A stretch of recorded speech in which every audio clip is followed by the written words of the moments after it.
Ron DeSantis just signed the death certificate for one of the biggest serial killers, and nobody is talking about it. This is Glen Rogers, and he has allegedly killed over 70 people and was working across the street when Nicole Simpson died, the wife of O.J. Simpson. Coincidence, or was he responsible? This is the execution of Glen Rogers.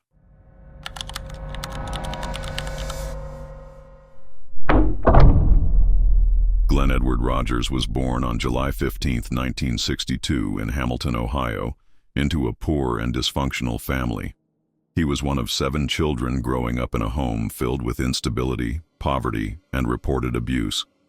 His parents' relationship was volatile, and Glen's early years were shaped by chaos and emotional neglect. From an early age, he demonstrated troubling behavior, including violent outbursts and a fascination with fire. Teachers and peers often noted his erratic temperament and difficulty maintaining control. The seeds of his future violence were planted in this unstable environment, where love and discipline were inconsistently given, if at all. As he grew older, Rogers began to spiral into a life of petty crime and deception. By his teenage years, he had racked up arrests for theft, assault, and disorderly conduct. He dropped out of school and started drifting around the country, working low-level construction jobs and often getting fired due to behavioral issues or suspected theft. Despite his criminal tendencies, Rogers had a disarming charm and an ability to manipulate people, particularly women. He often presented himself as a charming drifter, which allowed him to blend into communities and avoid suspicion even as his crimes escalated. This is what started the cross-country killer. For 10 years, Rogers was an informant for the police, and he was able to get away with a lot of petty crimes at this time. He was starting his killing spree. Glen Rogers' first suspected victim is believed to be a man named Mark Peters, a man he befriended while living in Hamilton, Ohio in 1992. Though not officially confirmed as a murder victim at the time, Peters was reported missing after inviting Rogers to live in his home. Shortly afterward, Peters' belongings began to disappear, and his house was found ransacked. Months later, his decomposed body was discovered in a cabin that belonged to Rogers' family. While Rogers was never formally charged with Peters' death, the suspicious circumstances and Rogers' connection to the scene have led many to consider him the likely killer. This case is often viewed as a possible precursor to his confirmed murder spree, signaling the beginning of his shift from petty crime and manipulation to lethal violence. We got a serial killer on the loose. Police believe that Rogers killed 71-year-old Mark Peters in Hamilton and then dumped his body in Beattiesville, Kentucky in January of 1994. From there, L.A. police say he murdered a Santa Monica woman in Van Nuys in September of 1994. L.A. investigators say he is a man with a short fuse who is killing for purely psychological reasons. Glen Rogers has long claimed that he was involved in the 1994 murders of Nicole Brown Simpson and Ron Goldman, a case that famously led to the arrest and controversial acquittal of O.J. Simpson. While there is no concrete evidence linking Rogers to the crime scene, he told both law enforcement and his family members that he had met Nicole prior to her death while working as a house painter in Los Angeles. In his version of events, Rogers claimed he was hired to work on her home and was instructed to retrieve a pair of earrings from her house on the night of the murders, suggesting he was either directly involved or acted under the direction of someone else. His story fueled conspiracy theories that O.J. may have hired Rogers to intimidate or steal from Nicole, with things spiraling out of control. That's who Glen was telling me about. This is where the murder happened. Straight across the street was Nicole's place. Lived down the street, he came up to this corner, started to walk across the street, gave a verbal command to his dog. He also noticed a man in an angry stance right in front of her gate. He saw a white Ford F-350 vehicle. As a painter, Glen had access to a white pickup truck, like the one seen at Nicole's world. Glen told me that he had set up Faye Redmond and Nicole Simpson, and they met him at a Van Nuys nightclub. He set them up to rob them. Whether or not he was going to kill them or not, I don't know. He expected just the 2 girls to be there, but I guess that Ron Goldman showed up. Rogers' first confirmed murder victim was 34-year-old Linda Price, whom he met in Jackson, Mississippi in 1993.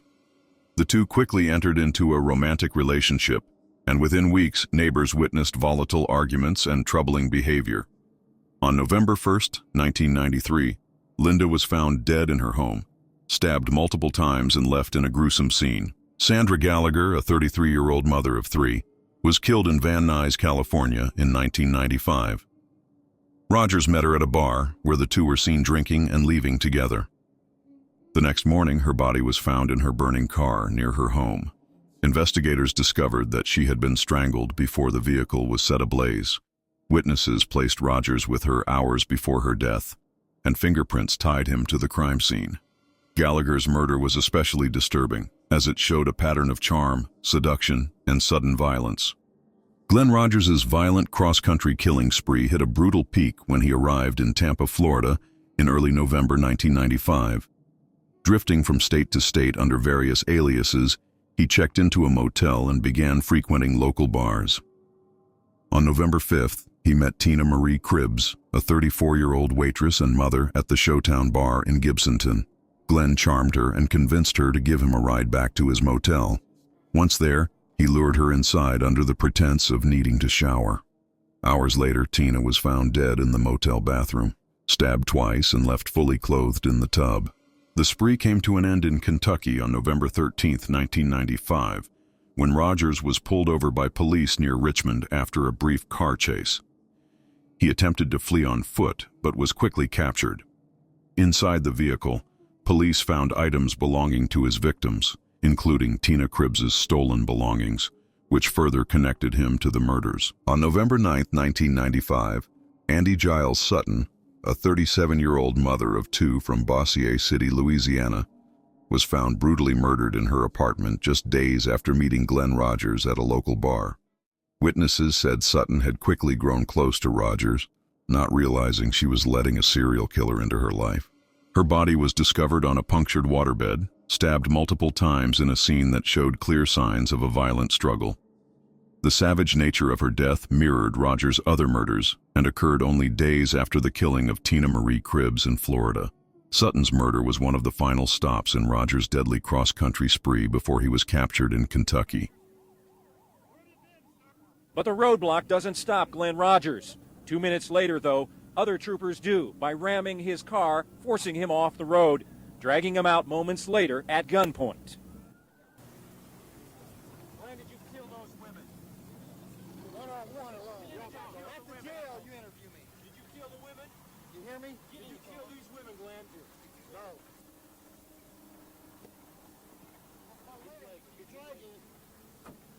By the time of his arrest, Rogers had left a trail of at least 5 confirmed bodies across 4 states, and possibly more, given his own boastful claims of killing over 70 people, many of which remain unverified. So Ron DeSantis signs another death warrant for the death of Glen Rogers, the cross-country serial killer, a.k.a. the Casanova killer. He's claimed more than 70 bodies. They can only pin about 5 of them on him. And some people believe he might be lying.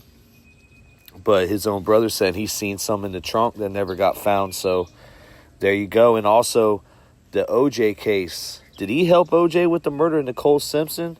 That's definitely up in the air. He was in the area of the crime at the time of the murder. That's kind of crazy coincidence. But this dude was on his way back to kill his own mother before he got caught in Kentucky, ultimately getting locked up because he has so much built-up resentment towards his mother. Now, you want to go deeper into this, you can. There's a documentary that was on the ID channel back in the day. It's called My Serial Killer Brother. Make sure you check that out. The own brother narrates it. And the family could have stopped this. The family knew that he was a killer. Seen bodies that he did. And another thing I thought was interesting, too, Glen Rogers is a freaking federal informant. So how much did the police just let stuff go and let stuff go underneath the rug? It's crazy. I don't know, man. Y'all need to look into this. Let me know what you think.